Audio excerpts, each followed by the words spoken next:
Hello అందరికీ ఈరోజు సేమియా పాయసం చేస్తున్నానండి. కిస్మిస్లు, బాదం పప్పు, జీడిపప్పు, సేమియా పుల్లలు, పంచదార, కండెన్స్డ్ మిల్క్, నెయ్యి, బ్లాక్ కిస్మిస్, ఇది మిగడుతూ ఉన్న పాలు తీసుకోండి. చాలా సేమియా టేస్టీగా వస్తుంది. ఇప్పుడు ఒక ప్యాన్ పెట్టుకుని అందులో నెయ్యి పోసుకున్నానండి. సేమియాని ఎర్రగా రోస్ట్ చేసుకోవాలి. మనకి రోస్టెడ్ సేమియా దొరుకుతుంది కదా షాపుల్లో, అలా ఆ కలర్లో రోస్ట్ అవ్వాలి. నెయ్యిలో చూస్తారు కదా, ఆ రంగులోనే రావాలి సేమియా పుల్లలు. దీనికి ఆ సేమియాకి ఇలా ఉంటేనే సేమియా చాలా టేస్టీగా ఉంటుందండి. అదే కళాయిలో వేయించి మనం కొంచెం ఇంకొక స్పూన్ నెయ్యి పోసుకొని జీడిపప్పులు వేయించాలి.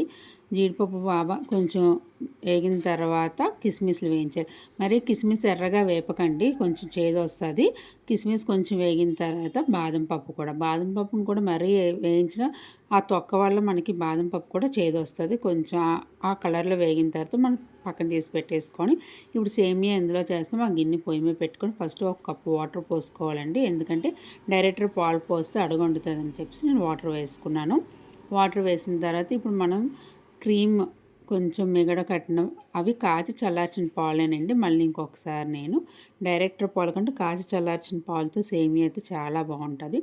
సేమియా టేస్ట్ రావడం కోసం చూసారా, పాలు అలా పొంగిన తర్వాత మనం బాగా రోస్ట్ చేసుకున్నాం కదా నేతిలోని, అదొక కప్పు వేసుకోవాలి. నేను చిన్న కప్పుతోటి 2 కప్పులు తీసుకున్నానండి. ఎప్పుడైనా సేమియా మనకు బాగా పాయసంలా రావాలంటే సేమియా పొడులు తక్కువ, పాలు ఎక్కువ తీసుకున్నాం అనుకోండి, మనకి మంచి లిక్విడ్గా సేమియా పాయసం తాగడానికి వస్తుంది.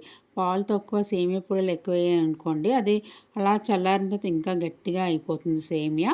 ఎప్పుడైనా పుల్లలు తక్కువ పాలు ఎక్కువ తీసుకొని సేమియా చాలా బాగుంటుంది.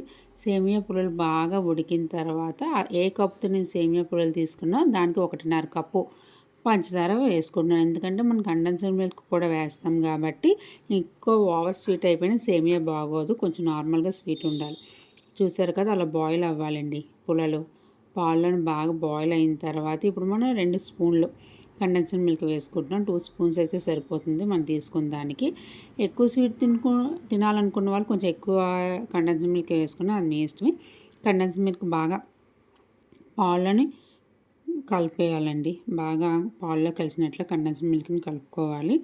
బాగా కలిసిన తర్వాత మనకి కండెన్స్డ్ మిల్క్, పాలు, ఈ పంచదార అన్నీ వేసి పుల్లలు బాగా కొంచెం బాయిల్ అవ్వాలి. అయిన తర్వాత మనం పక్కన పెట్టుకున్న బ్లాక్ గ్రేప్స్ ఉంటాయి కదండి, అవి వేసుకోవాలి ఇందులోని. మనకి ఎక్కువ కావాల్స్తే ఎక్కువ వేసుకోవచ్చు, తక్కువ కాస్త తక్కువ వేసుకోవచ్చు. నేను కొన్ని వేసాను.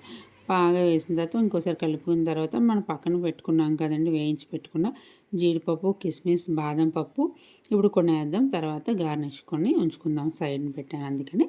ఇప్పుడు కొన్ని ఇందులో వేసుకొని ఇవి కూడా ఒకసారి బాగా మరగనివ్వాలి. మరిగిన తర్వాత మనం ఇందులోనే 2 యాలకులు చెదగొట్టి పౌడర్ చేసుకున్నానండి. యాలకుల తొక్కలు డైరెక్ట్గా వేసేసుకోవాలి. యాలకుల తొక్కలు చెదగొట్టకండి, ఒత్తి గింజల్ని చెదగొట్టని. చూసారు కదా, యాలకులు 2 వేసుకున్నాను. వేసుకున్న తర్వాత ఒక సర్వింగ్ బౌల్లోకి తీసుకున్నాను. అలా ఉంటే మనకు సేమియా పాయసం చాలా బాగుంటుంది. మీకు ఇది నచ్చిందా? నచ్చితే లైక్ చేయండి. ఇది ఒకసారి ఇలాగా ఈ పద్ధతిలో సేమియాని ట్రై చేయండి. నేను మళ్ళీ ఇంకో వీడియోతో మీ ముందుకు వస్తాను. ఇదే నా వీడియో అయిపోయిందండి. నచ్చితే మీరు కూడా ట్రై చేయండి. నెక్స్ట్ వీడియో మళ్ళీ మీ ముందుకు వస్తాను. బాయ్.